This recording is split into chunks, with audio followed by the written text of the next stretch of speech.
요한일서 2장 1절. 세번역 성경으로 한번 읽겠습니다. 앞에 있는 화면 참고하시면 되겠습니다. 세번역 성경으로 같이 한번 천천히 무슨 뜻인지 생각하고 읽도록 하겠습니다. 나의 자녀 여러분, 내가 여러분에게 이렇게 쓰는 것은 여러분으로 하여금 죄를 짓지 않도록 하려는 것입니다. 누가 죄를 짓더라도 아버지 앞에서 변호해 주시는 분이 우리에게 계시는데 곧 의로우신 예수 그리스도이십니다. 아멘. 오늘 말씀의 제목입니다. 함께 한번 읽어주시면 고맙겠습니다. 시작. 예수가 함께 계시니. 오늘 제목을 한번 그렇게 잡아봤습니다.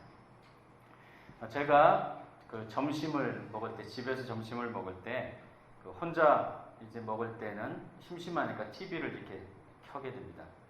그러면 그때 꼭 하는 프로그램이 있는데 유퀴즈라는 프로그램을 합니다.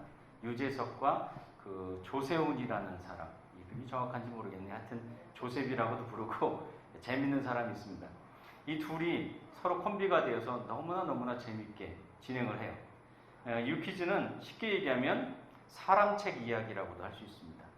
우리가 수많은 책을 보면 그 안에 이야기가 있는 것처럼 여기 앉아있는 한 사람 한 사람이 다 사실은 스토리를 가지고 있는 책이에요. 그래서 그 사람들을 불러서 만나서 아니면 길을 가다가 그들의 이야기를 듣는 거죠. 근데 그들의 이야기가 다 하나같이 이유가 있고 사연이 있고 또 깨닫게 하는 것이 있고 그렇습니다. 그런데 제가 이번 주에 점심을 먹다가 켰을 때 그 주제 프로그램이 뭐였냐면 인생 10년 차였습니다. 그러니까 태어나서 10살 된 사람을 초대하는 거죠. 누가 나왔냐면 10살 된 여자아이, 초등학교 3학년이에요.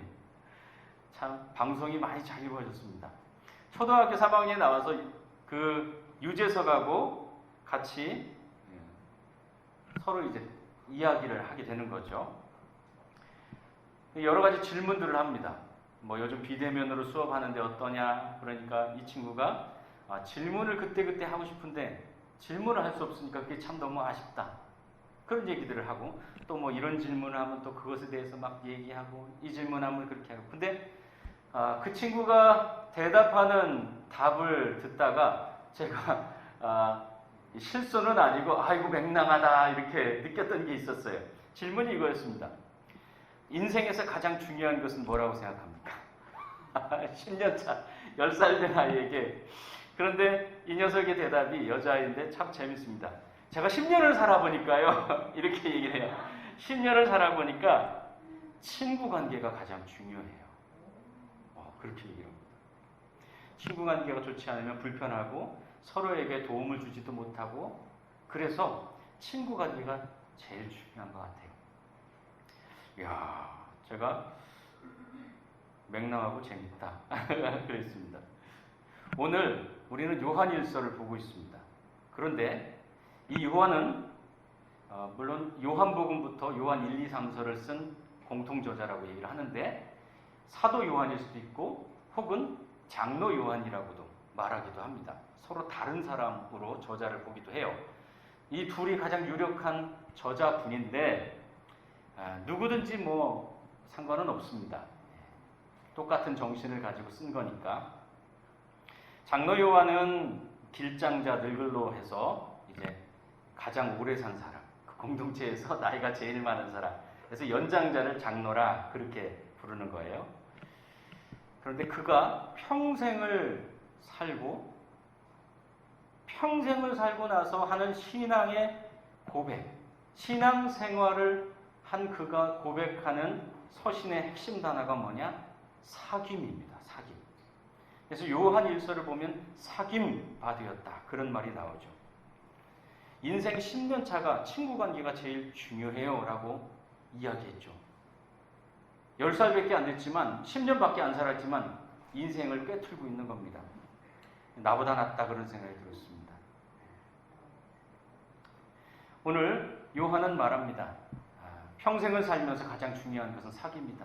물론 사람과 사람이 서로가 사귀는 사귐도 중요하고 그러나 또 한 가지 하나님과의 사귐 그것도 참 중요하죠. 그러니까 모든 사귐이 중요하다는 거예요.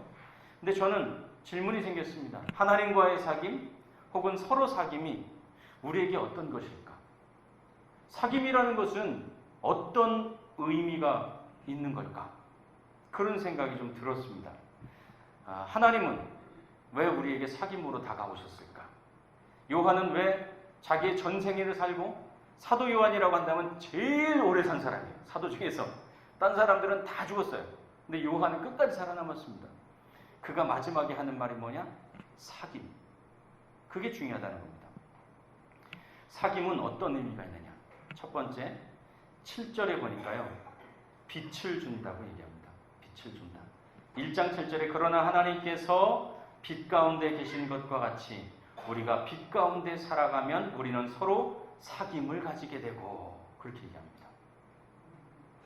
빛 가운데 하나님이 계신 것처럼 우리가 빛 가운데 살게 되면 서로 사귐을 갖게 된다, 이렇게 얘기를 하는 거예요. 그래서 첫 번째, 빛이신 하나님과의 사귐을 갖게 되면 무엇을 알게 되느냐? 내가 서야 할 위치를 알게 됩니다. 그러니까 빛은 위치를 알게 하는 거예요. 그가 계신 곳이 내가 서야 할 한가운데라는 겁니다. 잠깐만요.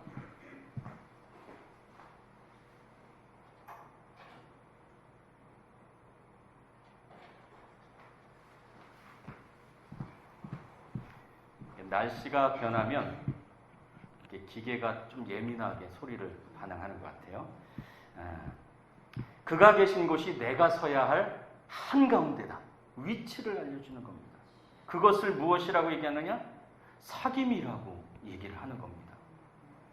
사귐은 내가 어디에 서 있는지를 알게 해주는 거예요. 요한이 말합니다. 사람들이 신앙생활은 나는 하나님과 사귀면서 살고 있어. 나 하나님을 잘 알아. 근데 물어봅니다. 하나님과 사귐이 있다면서 너 어둠 가운데 있으면 거짓말쟁이다. 너 위치가 잘못됐을 수도 있어. 두 번째요.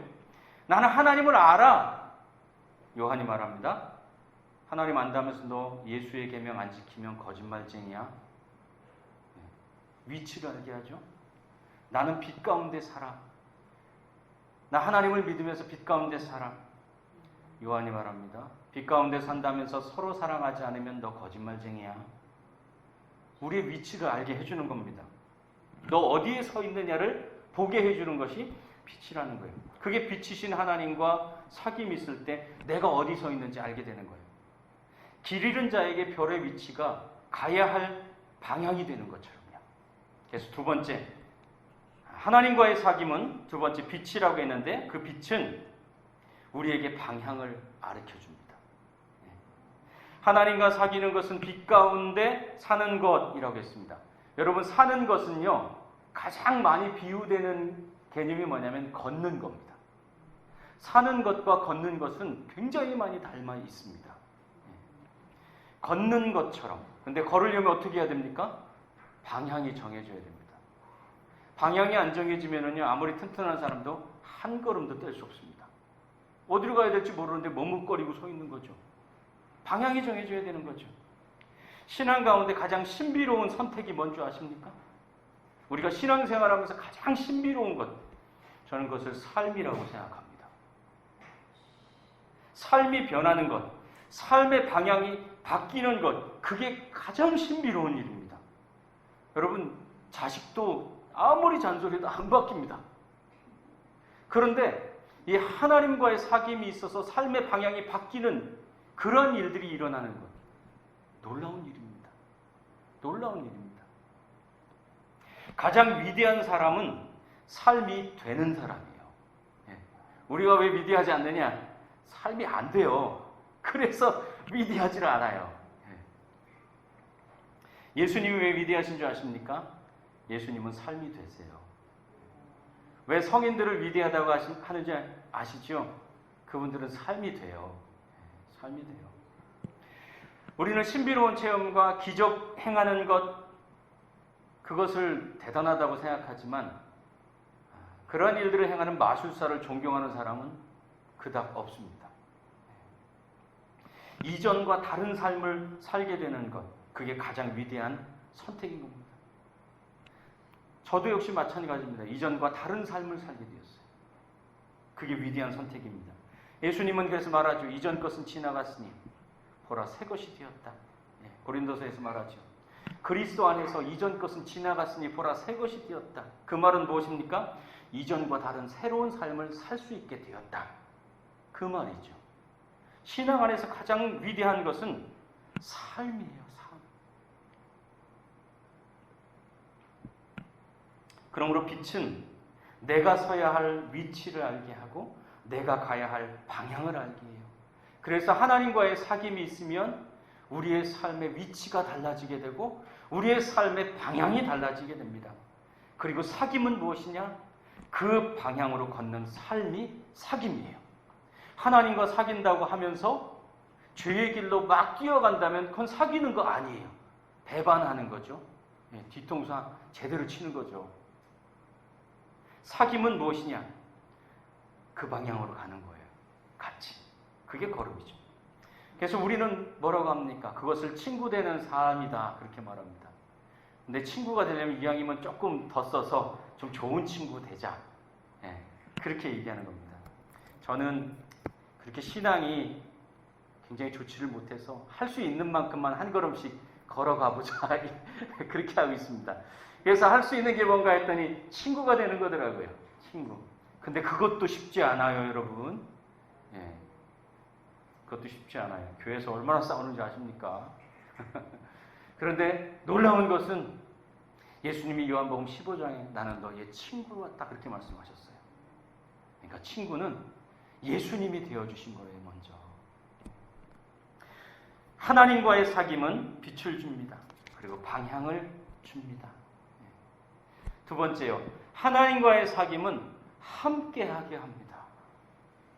그렇죠. 사귐은 그 말 자체가 함께한다는 것을 포함하고 있는 거예요. 사귄다고 하면서 함께하지 않는 것은 좀 어렵습니다.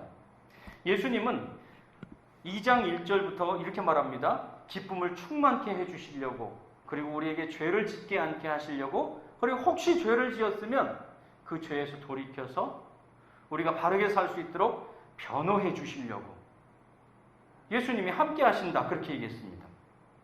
그러니까 여러분의 삶에는, 하나님과 사귀는 여러분들의 삶은 변호사인 예수님이 늘 옆에 계신 삶인 거예요. 유능한 변호사가 우리와 함께 계신 겁니다. 그런데요, 저에게는 의문이 좀 있었습니다.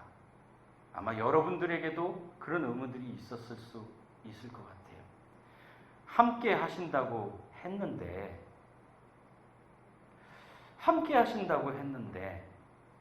풀리지 않는 어느 한 지점이 있는 거예요.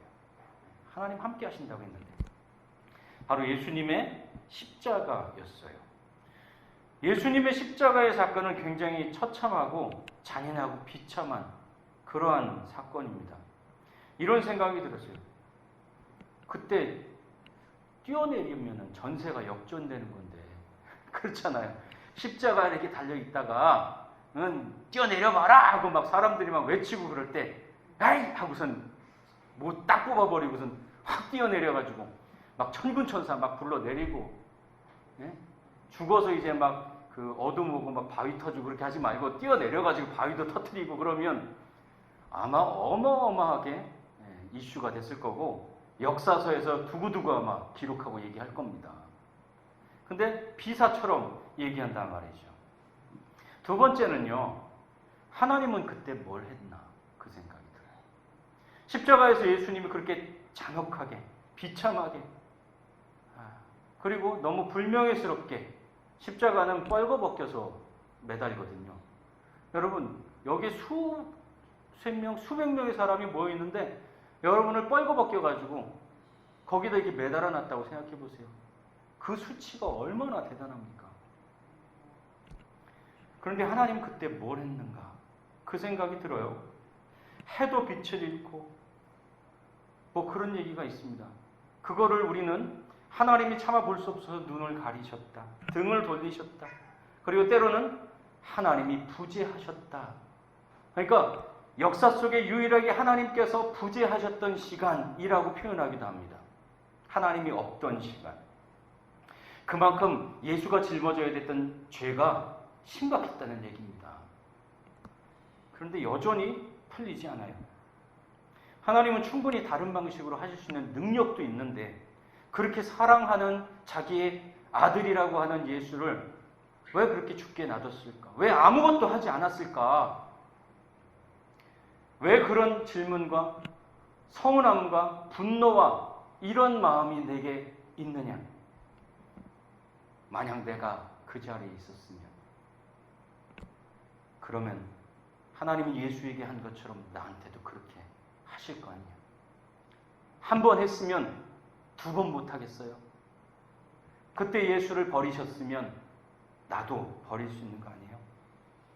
여러분의 삶에, 저의 삶에 정말로 고통스럽고 외롭고 처절하고 그리고 하늘과 땅이 다 막혀 있는 것 같은 그러한 고통의 순간에 하나님 도와주십시오. 하나님 도와주십시오.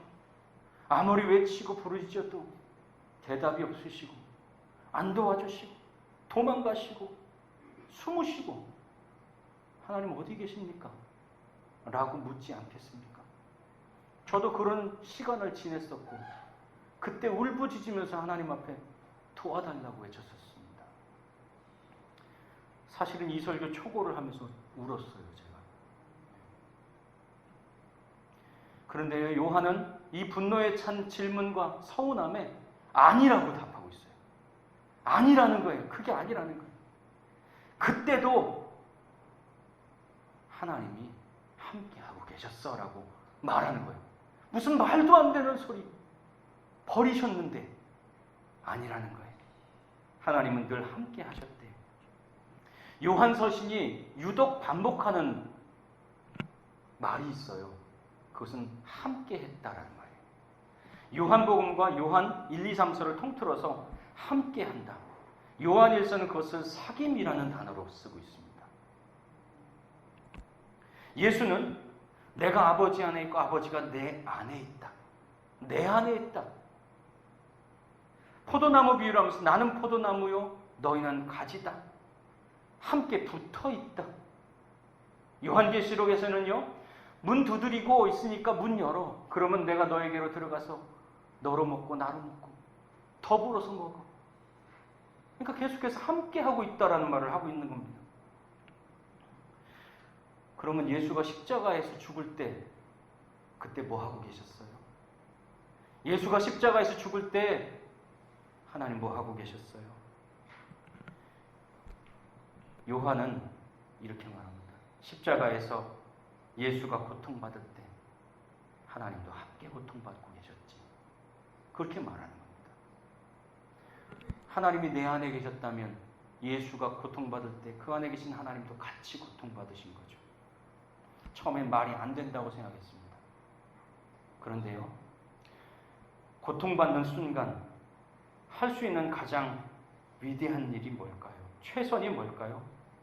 우리는 하나님께 대신 해결해 달라고 말합니다. 하나님 앞에 아니면 누군가가 이 문제를 해결했으면 좋겠다. 기적적인 일이 일어나서 한 번에 다 사라지고 없어졌으면 좋겠다. 없는 것처럼 됐으면 좋겠다.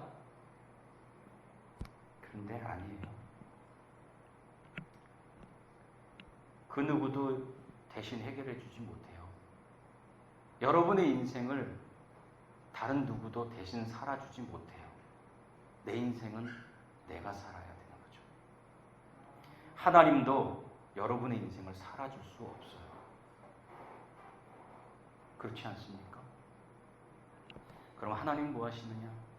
하나님은 기회를 주시는 분이에요. 살 기회, 다르게 살 기회, 다르게 살게 할 기회를 주시는 분이에요. 큰 아픔으로 울고 있는 여러분이 사랑하는 사람 혹은 아들, 딸에게 해줄 수 있는 가장 위대한 일이 뭘까요? 이거는 이렇게 해야 되고 저거는 저렇게 해야 되고 이거는 이렇고 저건 저렇고 아니라니까 그게 그걸까요? 아니요. 아무 말 없이 그의 손을 잡고 그를 안아주고 그렇게 한참을 있는 것이 아마 가장 위대한 일일 거예요. 그와 함께 있는 것이 최선일 거예요. 예수님은 십자가에서 마지막으로 다 이루었다 그렇게 말씀하셨어요. 하나님이 함께 하셔서 다 이룰 수 있었어요. 요한서신의 하나님은 예수와 함께 고통당하신 하나님을 말하고요. 예수는 고통당하셔서 우리의 고통을 아시고 함께 계시는 분이라고 이야기해요. 그래서 세 번째, 그러면 예수는 왜 고통받아서 우리와 함께 하셨을까? 왜 예수님은 고통받으면서 우리와 함께 하셨을까? 히브리서 2장 18절에 그리 말해요. 그가 시험을 받고 고난을 받으셨기 때문에 시험받는 자를 능히 도우실 수 있다. 그렇게 얘기합니다. 놀라운 얘기입니다. 고통받고 시험받고 고난받았기 때문에 도울 수 있대요. 기회를 줄 수 있대요. 보네포는 이렇게 말해요. 오직 고통받는 하나님만이 도와주실 수 있다. 내 고통을 이해하지 못하는데 누가 나를 도와줄 수 있습니까? 내 고통을 모르는 사람이 나를 도와줄 수는 없는 거예요. 알지 못하는 것은 없는 것과 같기 때문에 그래요. 이 세상에는 수많은 것들을 우리가 왜 모르는지 아십니까? 왜 없는 것처럼 사는지 아십니까? 모르니까 그런 거예요. 도마는 예수님의 부활을 이해할 수 없고 받아들일 수 없었어요. 그런데 언제 예수님의 부활을 받아들였는지 아세요? 예수님이 그 손과 옆구리에 고통의 자국, 고난의 자국을 보여줬을 때 그때 비로소 부활을 이해하고 내 것을 받아들였어요. 고통의 자국을 봤을 때 인생의 고통을 함께한 사람이 진정한 나를 아는 사람이라고 우리는 얘기하죠. 그래서 십자가의 고통을 통해 우리에게 오신 예수는 우리를 아는 분이에요. 우리가 왜 기도합니까? 왜 예수의 이름으로 하나님 앞에 나와서 기도합니까? 그리고 기도하면서 그 자리에 한참을 앉아있으면 왜 문제가 해결되지 않았는데도 우리의 마음에 물이 흘러내리듯 눈이 녹아내리듯 위로함이 있습니까? 그분이 나를 알기 때문에 그래요. 신앙생활하면서 많은 경험들 가운데 가장 놀라운 경험은 고통의 자리에서 아무것도 해결된 것이 없는데 하나님이 내가 너를 알고 있다 라고 우리에게 말씀해 주실 때예요. 그래서 요한은 그가 우리에게 변호사로 함께 계신다 그렇게 말씀하는 겁니다. 오늘 말씀의 결론입니다. 하나님과 예수는 고통받는 분이에요. 우리와 함께 고통받는 분. 그래서 우리를 알고 우리와 함께 계시고 그래서 우리를 도와주실 수 있는 분, 방향을 알려주실 수 있는 분, 기회를 주시는 분. 사람들이 저에게 예수 믿는 게 뭐냐고 묻는다면 저는 주저하지 않고 얘기합니다. 기회를 얻는 것이다. 기회를 얻는 것이다. 살 기회, 다르게 살 기회, 다르게 살게 할 기회. 예수 믿으면서 가장 드라마틱했던 경험이 있습니다. 자살하려고 했던 사람이 유서를 써놓고 서랍에다가 유서를 집어넣고 이제 죽으러 나가는 그 자리에 예배드리러 갔던 한 목사하고 마주칩니다. 그날 예배를 같이 드렸고 그가 죽지 않습니다. 무려 한 20년 전의 일이 왔습니다. 20년 전. 그렇게 사는 역사가 우리와 여러분에게 있기를 바랍니다. 두 번째, 하나님이 예수가 고통받는 이유는 오직 하나입니다. 바로 우리와 사귐을 갖기 위해서입니다. 그거 외에는 이유가 없어요. 하나님이 뭐하러 사람의 몸을 입고 오고 하나님이 뭐하러 이 땅에 와서 십자가에서 죽고 뭐하러 그렇게 합니까? 딱 하나예요. 우리와 사귐을 갖기 위해서 함께 하시려고 도우시려고. 사귐은 예수가 우리와 함께하는 방식입니다. 그리고 우리가 예수를 믿고 살아가야 할 신앙의 방식입니다. 이게 바로 사귐입니다. 친구가 되어주고 좋은 친구가 되어주고 그래서 나도 살고 너도 살게 해주고 도와주고 견뎌주고. 그래서 세 번째, 그래서 우리는 빛을 향해서 예수를 향해서 함께 가는 겁니다. 서로 다른 모습이고요, 다른 삶이고 다른 길이고 다른 자리에 있어요. 여기 같은 사람 한 사람도 없어요. 하지만 예수라는 같은 방향을 향하면 함께 가는 거예요. 방향이 같으면 같이 가고 있는 거예요. 우리는 예수라는 같은 방향으로 가는 사람들입니다. 그리고 하나, 같은 방향으로 걷는 법칙이 하나 있어요. 우리 같은 방향을 걸을 때 꼭 기억해야 될 것이 있어요. 이 얘기만 하고 마치겠습니다. 그때도 한 20년 전이었던 것 같습니다. 20년 전. 청년이었던 최병유가 어느 날 기타를 메고 길을 걷고 있었습니다. 건널목을 건너려고 하는데 어떤 할머니가 길을 건너는데 그 할머니는 중풍을 맞으셔서 반신불수가 되셨더라고요. 그래서 이렇게 걷는 분들 있잖아요. 열심히 걷는데 10cm씩 가는 거예요. 10cm씩. 근데 4차선 도로였습니다. 이 건너갔는데 사람들이 다 건너갔고 버스도 있었고요. 그때 버스가 서 있었어요. 옆에 차도 잔뜩 있었어요. 갈등이 됐어요. 어떡하지? 거의 꺼져가는데 3분의 1도 못 왔어요. 뛰어갔어요. 그래서 그분의 팔을 잡고 그리고선 같이 10cm씩 걷기 시작했어요. 이미 신호는 빨간불로 바뀌었습니다. 근데 놀라운 것은요, 그 누구도 크락션을 울리지 않았어요. 어떤 차는 계속 기다리고 있었고요, 어떤 차는 우리가 지나간 다음에 그 다음에 지나가고요, 또 저쪽에서 오던 차는 우리를 보고 천천히 멈춰섰고요. 그리고 끝까지 건너갈 수 있었어요. 제가 뭐 착하다 그런 얘기 하려는 게 아니고요. 그때는 그랬어요. 위태해 보였어요. 그분이. 함께 걷는 것은요, 사귐으로 걷는 것은 내 걸음으로 걷다가 그의 걸음에 맞추어서 걷는 거예요. 내 걸음으로 막 가다가 어느 순간 그의 걸음에 맞춰서 걸어주는 거예요. 예수님께서 우리에게 멍에를 같이 매주신 것처럼, 아시죠? 이스라엘의 멍에는 소 2마리가 끌고 힘센 놈이 막 질질 끌고 가면 힘 약한 놈은 끌려가는 거예요. 그런데 예수님이 한쪽에서 우리를 맞춰서 같이 가시는 거예요. 그래서 수고하고 무거운 짐진 자들이 그 멍에를 매면 쉴 수 있다고 말씀하시는 거예요. 오늘 말씀을 통해 예수가 함께 계시니 생각해 보았습니다. 우리 같은 방향으로 함께 하나님과 사귀며 서로 사귀며 좋은 친구가 되며 나도 살고 너도 살며 그리고 내 걸음으로 걷다가 그리고 그의 걸음에 맞춰줄 수 있는 그런 삶 살아가길 원합니다. 기도하겠습니다.